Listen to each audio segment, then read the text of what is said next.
नमस्कार दोस्तों, मैं हूं आयुर्वेदिक डॉक्टर मुकुल शर्मा। और दोस्तों आज हम बात करेंगे एक जो इंसान होता है, मर्द होता है, उसमें कितना स्पर्म होना चाहिए, यानी कितने शुक्राणु होने चाहिए जिससे वो बच्चा पैदा करने लायक हो सकता है। तो स्पर्म एनालिसिस की एक रिपोर्ट होती है जिसमें बताया जाता है कि कौन सी मात्रा किसकी कितनी होनी चाहिए। तो वो आपको मैं आज पढ़ना सिखाऊंगा, तो प्लीज इस वीडियो को अंत तक देखिएगा। मैं आपको एक एक चीज बताऊंगा, उसमें छोटी सी वीडियो होगी, आपका ज्यादा टाइम वेस्ट नहीं होगा और मैं फटाफट हर चीज बता दूंगा इसमें क्या होना चाहिए क्या नहीं होना चाहिए, जिससे आप कभी परेशान ना हो, खुद भी उस रिपोर्ट्स को देखकर पता लगा सके। ठीक है, सबसे महत्वपूर्ण चीज होती है कि मेन स्पर्म काउंट कितना होना चाहिए।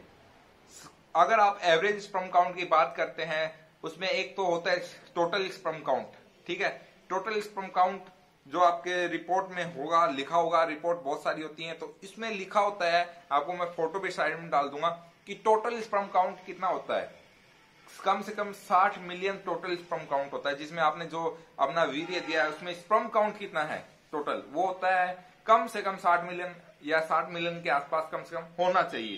ठीक है, अब उसमें एक्टिव स्पर्म काउंट कितना होता है, मतलब एक्टिव स्पर्म काउंट का अर्थ होता है कि जिंदा कितना होना चाहिए। उसमें भी वो भी डिपेंड करता है आपके पिता बनने के लिए, वो ही मेन डिपेंड करता है, क्योंकि जितने ज्यादा एक्टिव होंगे, पहले तो सब ज्यादा होना चाहिए 60 मिलियन से, फिर दूसरा उसमें 60 मिलियन में भी कितने जिंदा हैं वो भी डिपेंड करता है। तो टोटल जो लिविंग स्पर्म काउंट होता है, जो जिंदा है, एक्टिव है, वो कम से कम 70% होने चाहिए। 60, 70, 80% हो, जितने ज्यादा होंगे उतना अच्छा है, 60+।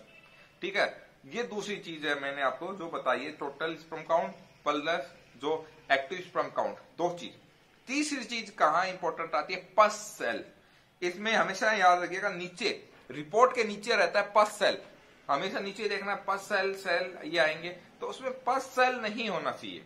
अगर आपके पस सेल 1, 2, 3, 10, 15, 20 आते हैं परसेंट, तो उसमें क्या होता है, वो आपको इन्फेक्शन दर्शाता है कि पस सेल है आपके स्पर्म में, तो वो इन्फेक्शन आपको दर्शाएगा।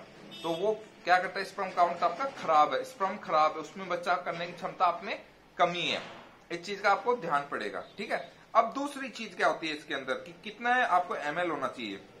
ml भी इसमें मान्य होता है कि कितना ml होना चाहिए स्पर्म काउंट, स्पर्म वीर्य कितना ml, कम से कम 2.5 ml स्पर्म होता है। ठीक है, और उसका कलर भी मायने माना जाता है, तो इसमें कलर भी बताया होता है कि कौन सा कलर है, ग्रे है, व्हाइट है। तो कलर नॉर्मली व्हाइटिश ग्रे होता है।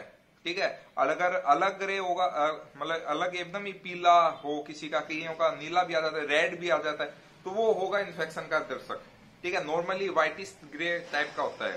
ठीक है, इस चीज का आपको ध्यान रखना है। यह मैंने मुख्य आपके स्पर्म काउंट की जो रिपोर्ट होती है वो मैंने आपको बिल्कुल बता दी है।